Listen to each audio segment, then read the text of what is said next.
Good morning mga bossing. Ayan no, napakagandang umaga at may dagat na naman tayo no mga bossing. Ayan, ang dagat natin ngayon is kulay blue na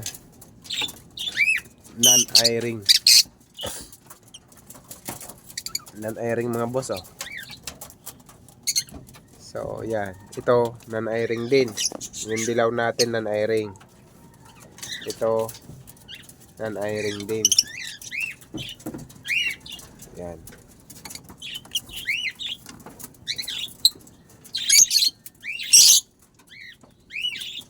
Pagka ano nga pala mga bossing, papakita ko sa iyo kung paano natin ito babawasan no, kasi babawasan natin itong ano natin.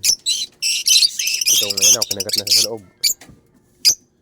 Itong tawag dito. Basta ito 'yon. Bawasan natin ito kasi yung dagat natin eh dito natungtong. Tapos pagka pumitik siya, kasama siya palabas. Kagaya ng nangyari nakaraan sa dilaw no. Kaya siguro kakalahatiin lang natin itong mga busing. Tapos itutupin natin ang todo. Talagang eskwala talaga siya. Para yung tali na lang yung habaan natin mapunta doon. Sa trigger niya. Dito sa trigger. Ayan. Kalahati na lang, bali kalahati. Bali hanggang dito na siya. Dito. Punta doon sa trigger. Kasi nung nakaraan, yung dilaw dapat, huli na dapat agad yun eh. Kaso lang. Dito nga siya nakatungtong. Tapos yung isa niyang paa, tinapak niya dito. So pag pitik, kasama pa rin siya palabas. Sinulak pa rin siya palabas mga bossing na. Kita nyo naman doon sa video natin.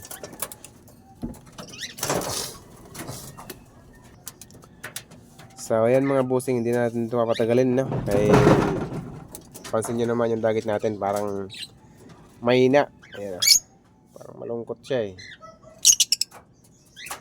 Ayan. Hindi natin ito papatagalin mga boss. Ayan. Kuhain na muna natin mga bossing no. So yan mga bossing, ito na siya oh. Bale maraming sugat nga pala yung mga paa niya. Kasi nga kaya na sinabi ko dun sa mga nauna natin video mga bossing. Itong dagat natin kapag halimbawa ganito na nahuli dyan sa trap natin no. Nahuli sila dyan ng halimbawa ay tanghali. Kasi siyempre nasa trabaho tayo no. Pag nahuli sila ng tanghali dyan tapos siyempre hindi natanggal agad, hindi sila agad-agad na alis dyan sa trap. So gaya kanina, dinudukot sila ng nasa no, pagka dumikit sila doon sa dingding. Pag dumikit sila doon sa dingding sa kabila, dyan, kinakagat yung paa nila ng mga nasa loob. Ayan na, kung mapapansin nyo sa loob, marami yan sila. Kakagatin yung paa nila. Kaya ganito nangyayari sa paa nila oh. Ayun, napapansin nyo, puro siya dugo. Ayan o. Yan, putol na yung isang daliri. Then, puro dugo yung mga paa nila, boss. Yan.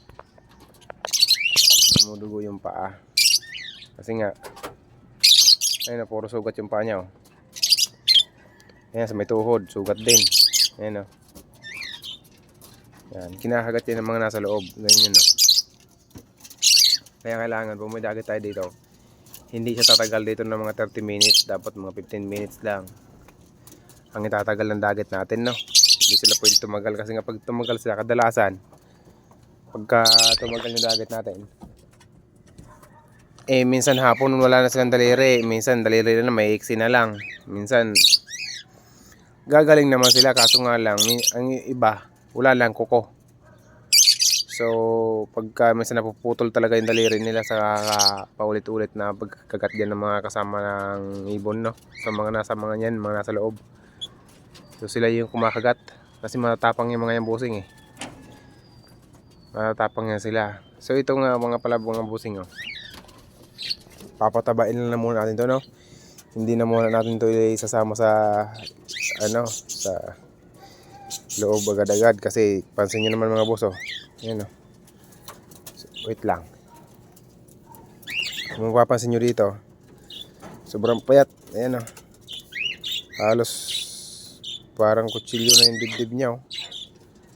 Ayan mga bossing, sobrang wala siya ng laman. Sobrang nipis niya na. Kaya siguro ngayon, kung halimbawa, kung hindi natin ito nahuli ngayon dito, baka maghapon lang itatagal nito, mga boss, babagsak na to.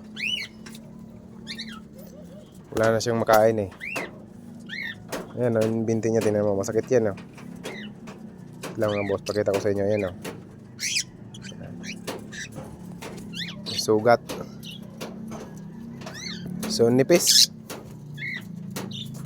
Non-airing sila mga bossing, ayan, oh.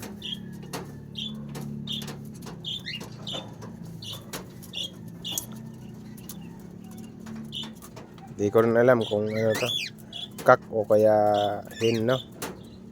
So, hanggang dito na lang muna ang video natin mga bossing. Maraming salamat sa inyo. At ano tayo ngayon, papakain na muna.